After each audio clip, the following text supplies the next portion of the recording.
गोलू, मोलू और लड्डूलाल डॉल से बच के जंगल में भाग रहे हैं, लेकिन कहीं ना कहीं पीछे से झाड़ियों में से आवाज आ रही है, जैसे कोई पीछा कर रहा हो। तभी लड्डूलाल बोलता है, मेरी पहचान में एक बाबा है जो यहीं से थोड़ी ही दूर है। हम उसे मदद मांग सकते हैं, वही हमारी मदद कर सकते हैं और ये डॉल से पीछा छुड़ा सकते हैं। तीनों भागते भागते बाबा की झोपड़ी पर पहुंचते हैं। बाबा अपनी तपस्या में बैठे हुए हैं। मोलू कहता है, ये बाबा वही है जो तुम बता रहे थे। लड्डूलाल कहता है, हाँ, ये वही है। ये बाबा बहुत शक्तिशाली और ज्ञानी है, हमें यही बचाएंगे। तभी बाबा अपनी आंखें खोलते हैं और तपस्या से उठ जाते हैं। बाबा बोलते हैं, मुझे पता है तुम यहाँ क्यों आए हो। मुझे कब से तुम्हारा इंतजार था। जो तुमने डॉल जगा दी है वो तुम्हारी जान लेना चाहती है, इसलिए तुम यहाँ मेरी मदद लेने आए हो। मोलू कहता है, आपको कैसे पता। बाबा बताते हैं, क्योंकि जिस दिन कठपुतली राम ने डॉल की आत्मा उस संदूक में कैद की थी, उस दिन मेरे गुरु भी वहीं मौजूद थे।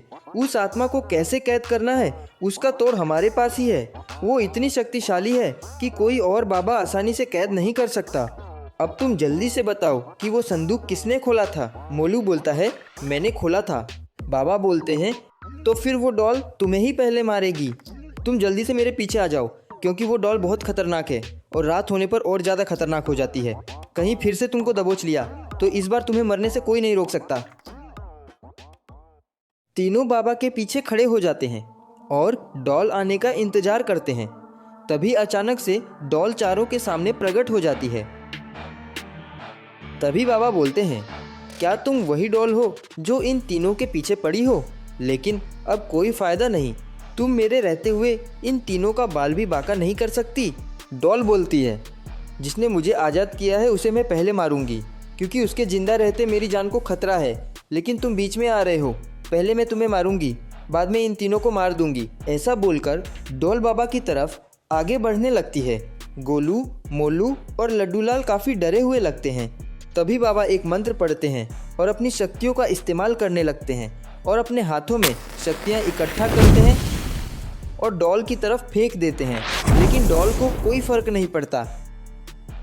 तभी अचानक डॉल बाबा के सामने आ जाती है और बाबा की गर्दन पकड़ के बाबा को गिरा देती है। बाबा डॉल को मुक्का मारते हैं और डॉल को दूर फेंक देते हैं। डॉल वापस खड़ी हो जाती है। बाबा बोलते हैं कि लगता है ये डॉल ऐसे नहीं मरने वाली, लगता है मुझे कैद ही करना पड़ेगा। बाबा अपनी आंखें बंद कर लेते हैं और एक मंत्र पढ़ के जादुई हमला करते हैं। डॉल वहीं गिर जाती है और उसकी शक्ति थोड़ी कम हो जाती है। बाबा कहते हैं, अब तुम्हारा टाइम खत्म हो गया। अब मैं तुम्हें वापस से कैद कर लूँगा और तुम कभी भी वापस जिंदा नहीं हो पाओगी। ऐसा बोलकर बाबा दोनों हाथ ऊपर करते हुए डॉल के नीचे एक पोर्टल खोल देते हैं। उसकी वजह से डॉल सही से खड़ी भी नहीं हो पा रही और बाबा मंत्र पढ़ने लगते हैं और एक बक्सा निकालते हैं। डॉल कमजोर होने लगती है और उसकी आत्मा धीरे धीरे बाहर आने लगती है। डॉल चिल्लाने लगती है और बोलती है, मैं वापस जरूर आऊँगा और पहले तुम्हें मारूंगा। ऐसे बाबा पूरी तरह डॉल के अंदर से आत्मा निकाल लेते हैं और कैद कर लेते हैं। गोलू, मोलू और लड्डूलाल खुश हो जाते हैं।